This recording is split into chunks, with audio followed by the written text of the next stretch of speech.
best when you got the best. The hottest band in the world, Kiss!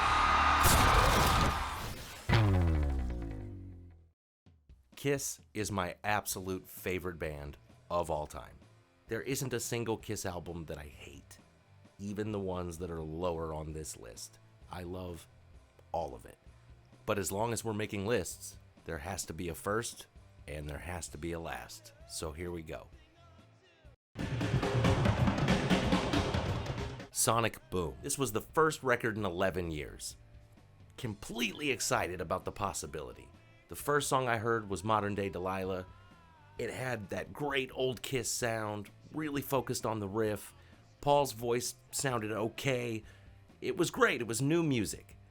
And then you listen to the rest of the record, and there are a lot of songs on there that aren't nearly as bad as I remember them being, but it still is a tough thing to get through. It's pretty unimpressive and kind of boring. Definitely not for me. I had a few songs on it that were decent. Say Yeah is pretty good, although I don't know that it's good enough to justify playing at a farewell into the road tour. That doesn't make a lot of sense to me. Monster. This was the follow-up to Sonic Boom. Sonic Boom had enough good qualities about it that if they could just focus on those qualities, this record could have been something pretty impressive. I heard Hell or Hallelujah, thought, wow, okay, this is the direction I was hoping that they would head. And it pretty much suffers the same fate as Sonic Boom. It's kind of boring. It's mostly forgettable. Some decent tracks on there. You listen to them every time a song starts. The first 6 to 7 seconds, I think, wow, what's this song? This is kind of neat. I don't remember this song. And then I wait another 6 or 7 seconds and I go, oh yeah, this isn't that great. Although, again, better than another repackaged greatest hits. Crazy Nights. Man, do I wish I could say that I loved this record, that it was my favorite record. This record and touring cycle was my first real exposure to live Kiss. I was just a little kid. My parents took me to the show. We got backstage passes. I got to meet the guys and got some great pictures and some autographs. What a great experience. The album just does not live up to that. It's not entirely their fault, but also, it's not a very good record. As far as songs go, Crazy Crazy Nights, it's a guilty pleasure. I love it. It's loud, it's fun, it's stupid, it's a good time. Speaking of good times, Turn on the Night, even dumber. Even more of a ridiculous song, but man, do I love it. Reason to Live, another single. Used to love it.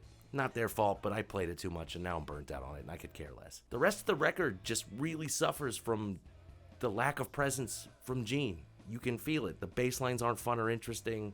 Paul is kind of left to his own devices, which isn't always a bad thing, but this time around, that meant that he was chasing after the Bon Jovi polished sound, and it just didn't work.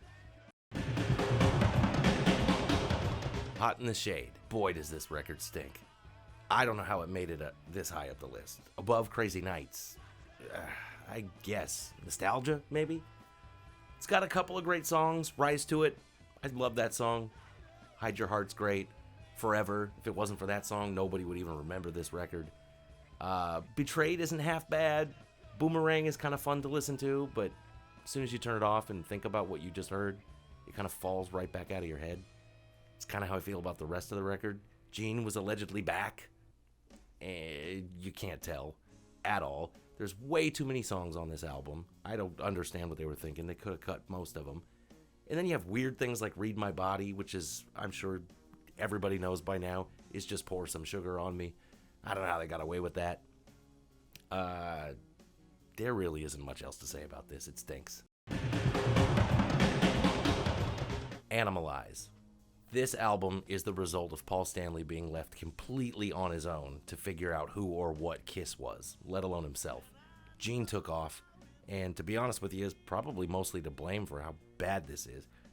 After all, it is his songs that really drag this down. The opening track, I've Had Enough, pretty amazing. It's brutal. It's uncompromising for its time. It was this killer lead track, letting everybody know Kiss is back, and we've got our own sound, and we're not chasing any trends. And then they pretty well proceed to do just that. Heaven's on Fire, great song. Again, if it wasn't for that, probably no one would even remember it. Gene's songs, are they worth discussing? Is there anything I could say that people haven't said about it already? It stinks.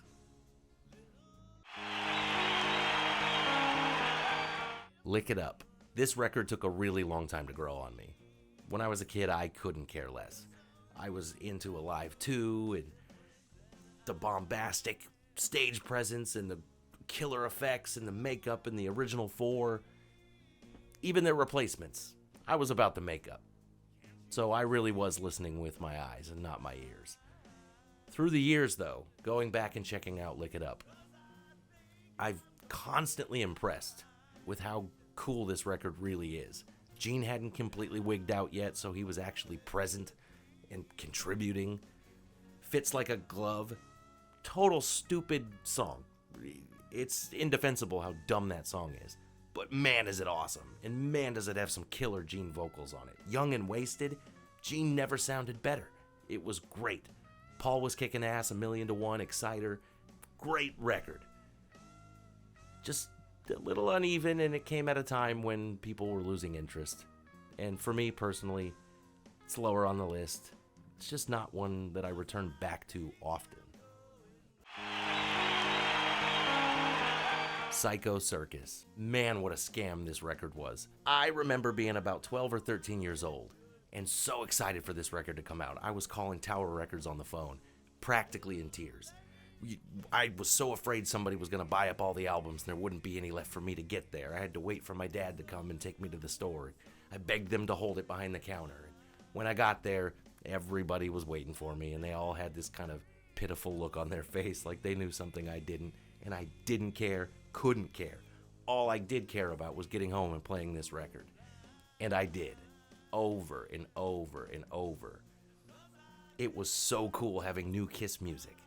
It wasn't vintage, it wasn't from the past, this was Kiss. And man was it a scam. Ace and Peter didn't play on it. I'm suspicious of how much Gene actually played on it. You never can tell. Paul, for the most part, produced some cheesy, classic Paul stuff, but it was great to hear it. And even though I have a hard time justifying these songs as objectively good, because most of them aren't, it just holds a special place in my heart, and I do find myself going back to this record more often than not, more than I would have expected. Destroyer. Now, I'm sure this is probably going to upset a lot of people that this record is so low on the list. It's not even in the top 10, and that does seem odd even to me. The truth of the matter is, I just really do not enjoy the Bob Ezrin production of Kiss material. It doesn't work for me. It's too grandiose, and it's odd, and flutes and kazoos and children's choirs and sound effects. It's just a bit pretentious and a little overdramatic, and honestly, I feel like it takes the concept of Kiss a little too literally. Almost an elder before the elder in terms of impact. The songs are great. The material is amazing, for the most part. I'll never like Flaming Youth. That song is odd to me. But by and large, the rest of it's fantastic. In fact, I love those songs so much that the Alive 2 versions of them are some of my favorite songs of all time. The album cover is fantastic. The songwriting itself was great, which Bob Ezrin, I'm sure, I know, really had a lot to do with that. The guys weren't coming up with riffs and harmonies quite like that yet. And I'll forever be grateful for that, because we got some great tunes out of it. But the production just makes it fall flat for me, and I find myself not caring very much, and I don't return to it often. Love Gun. Here comes trouble. I can sense it already. I love this record. I played this record to death when I was a kid.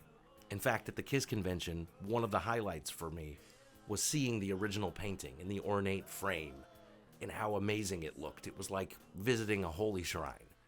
But as I get older and I listen back, there's something about the pop formula that was creeping in, the sheen, that real slick sheen over everything.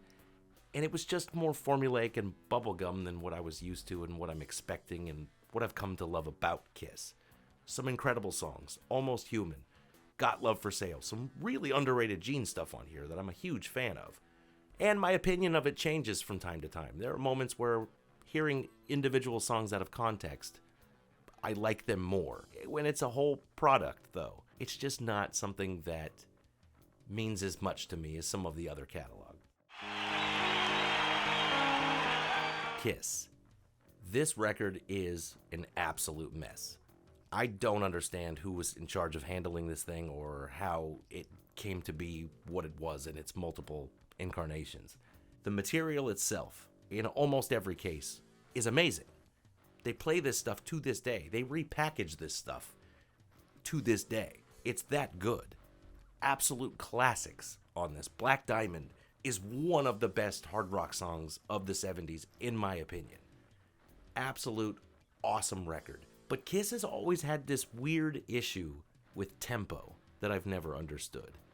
On recording, everything is played slightly slower, and it gives it a kind of boring sound. For some reason, to me, sonically, it's kind of flat, which is odd because when they play live, it's all about energy, and you can hear that. It comes through. It just was not captured on this, which sucks because the material is awesome. Let Me Know, absolute underrated song, although Kiss fans know that song and they give it the appreciation and love it deserves. But absolutely underrated. It will always be an amazing record in my heart, and I will always play this album. It has that lack of energy and excitement and urgency that we've come to know from them. And as a debut record, it's kind of unfortunate. Hotter Than Hell. Talk about poor production quality. Yet somehow, for this batch of songs, it works. It's kind of grimy, slow-tempoed, everything's sort of, dare I say, grungy and kind of dark. It really fits for most of the material. It really fits. There's some great underrated songs on here. All the Way, personal favorite of mine, Strange Ways. But then there's tons of classics. Let Me Go Rock and Roll, Parasite. A lot of great stuff on here. This sort of feels like Ace had a lot of influence. And Gene kind of dominated this record, oddly, too. I know they were kind of in a clutch and they had to write some new songs and take some old songs and try to make it work. And it really kind of does. I find myself going back to this one over and over and over again. Everything about it, from the goofy cover to the story behind the goofy cover to the music itself, it's just great. The tour was great. The costumes were great. It just looked killer. The makeup was getting better. Everything about this was awesome. It was a huge step forward for them. Revenge. This album is up a little higher on the list than it probably deserves to be, and I'm going to chalk a lot of that up to nostalgia. This record came out at a time where I was at an age where I was beginning to perceive music around me, outside of the things that are played in my household. And I was paying attention to new music, and I already loved Kiss, and now there was a new release from them. I couldn't have been more excited, and it didn't disappoint. Right off the bat, Unholy was killer.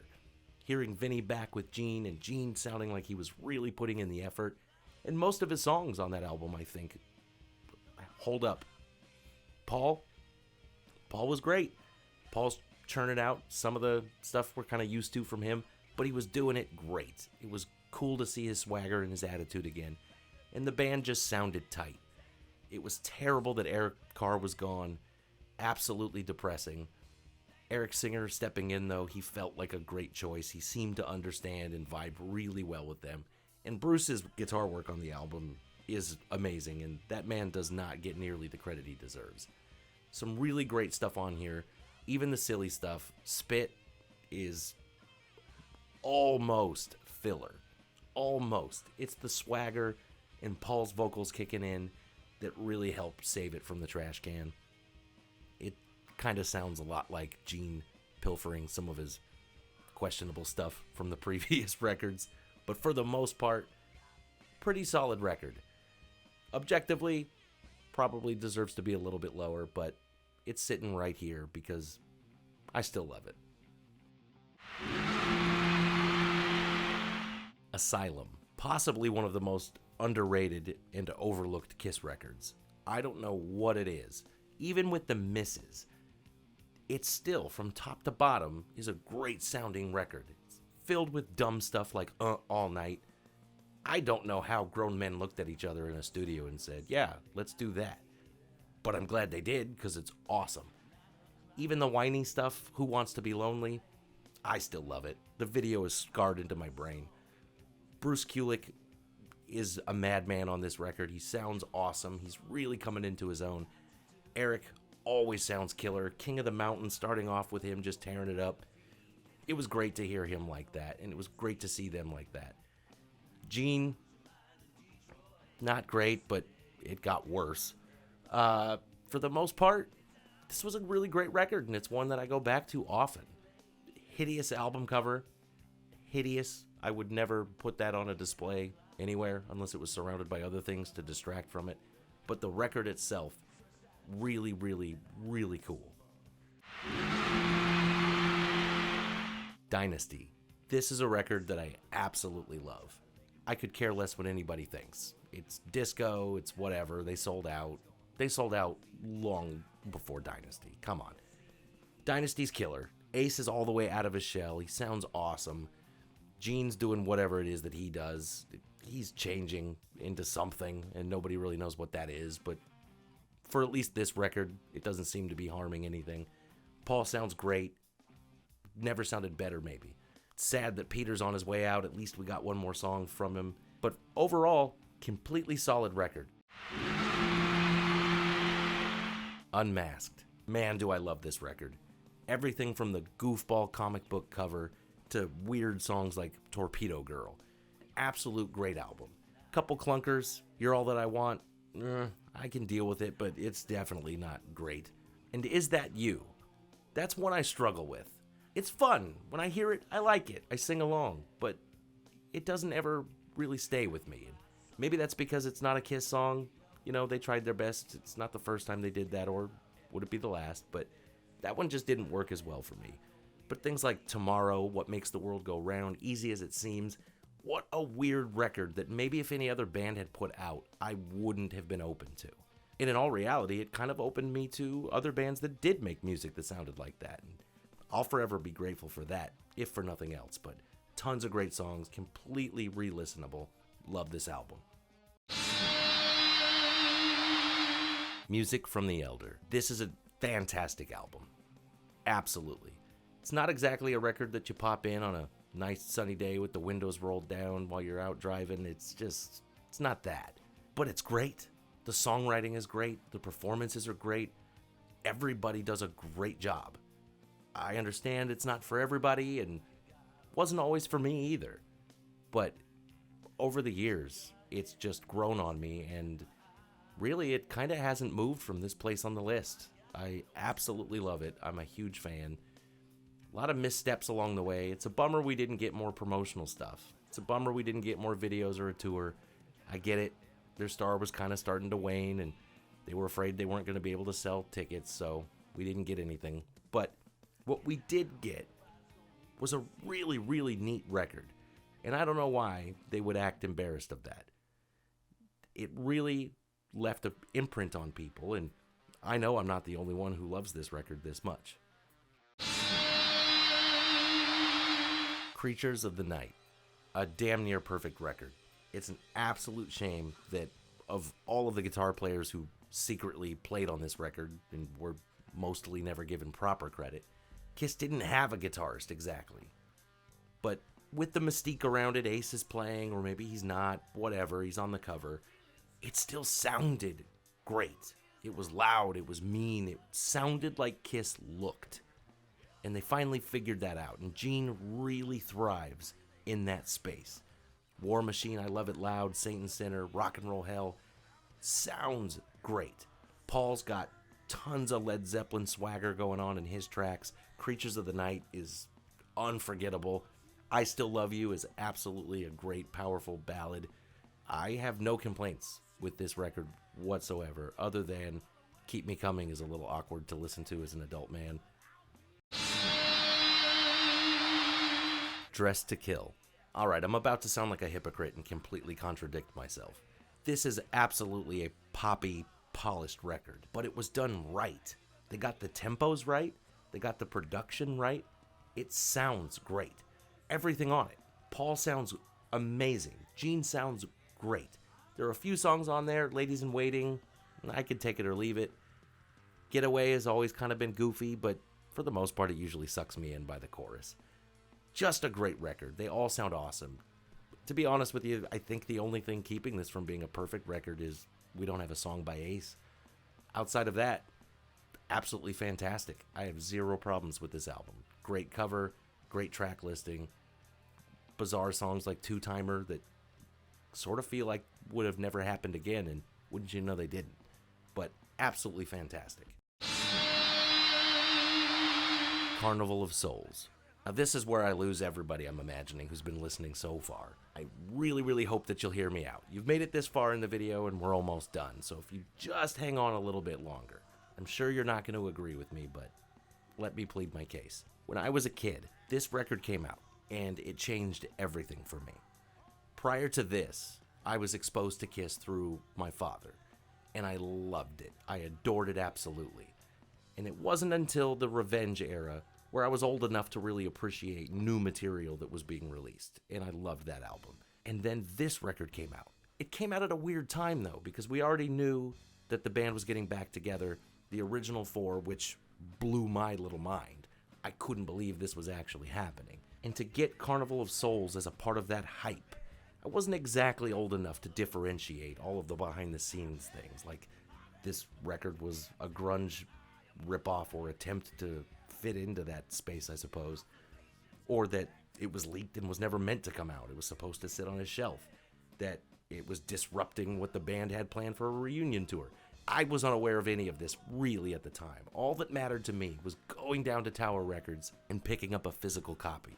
I remember that I wasn't even upset about the cover, which now, looking back, it's bland and boring and out of focus, and I don't understand how that happened. Maybe it was meant to make it look lo-fi and grungy and cool. It's just weird and kind of the antithesis of what Kiss is supposed to be. But at the time I didn't care, because what I always loved about Kiss, always, were the four guys in the band writing the songs and performing the music. That's what mattered to me. So seeing that on the cover, I was fine. I put it on, and Hate is the first track I hear. It's loud, it's aggressive, it's Gene being Gene. And while it is a bit of the retread of Unholy, the riff is still killer, and Paul and Gene harmonizing is never a bad thing. Awesome. And then you get into things like Rain and Master and Slave, and they're so crunchy and so heavy, and it's great hearing the band I grew up loving starting to sound like the modern bands that I was discovering. To me, they weren't chasing trends, they were setting them, because they were Kiss. I don't care if you invented it. If Kiss steals it from you, it's now theirs. That was my young view. And because of that, admittedly, nostalgia has really latched on to this record for me. But to this day, I go back to it consistently. So many riffs on this have influenced my own guitar playing through the years, and I will never stop loving this record. As much as I love Bruce Kulick and he finally got some credit and got to shine on a record, in my head, great riff, kind of doesn't go anywhere. But things like Seduction of the Innocent, I Confess, even Childhood's End, which is not the best song on the record, but I can dig it. It works. It's not something I can repeat many times, but for the most part, this is a really solid record that I will always love and will always occupy a spot in at least the top 3. Rock and Roll Over. Hands down, the single greatest Kiss album from top to bottom. The cover is fantastic. It's iconic. Eddie Kramer absolutely captured that grit. Absolutely captured it. The tempos were a little bit faster. They seemed tight. It seemed solid. I know it took a lot of effort for them to get to that point, but man, did it just sound like everything they were trying to do on the first 3 records coalesced perfectly onto this one.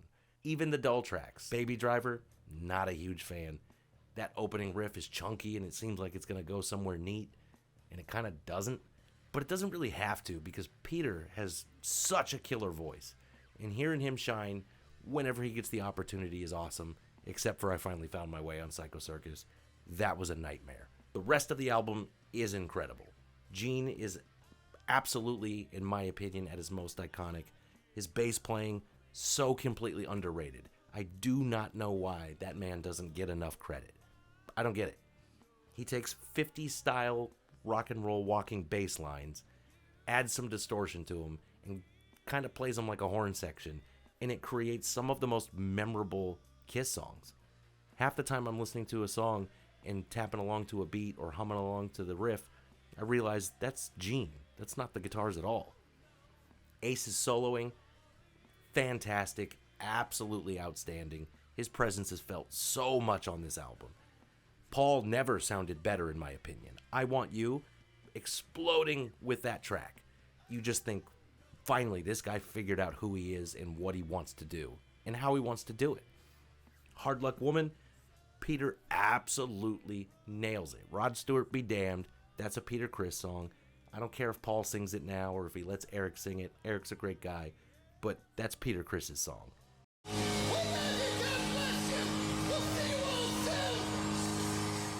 And there you have it. All 20 Studio Kiss albums ranked, in my opinion, from top to bottom. As a bonus, I included my personal ranking of the 4 solo albums. Did you catch it? I'm sure you did. You guys are smart. I want to give a special thanks to Almost Human 56 and Sean Blumenshine for giving me the inspiration to make a video like this of my own. Thank you guys. If you know somebody that would like this video, or somebody who would deeply disagree with this video and it would really bum them out, share it with them. It's okay if we disagree, we can still be friends. And while you're here, please like, subscribe, and follow me on social media. Catch you on the flip side, jamming on the one.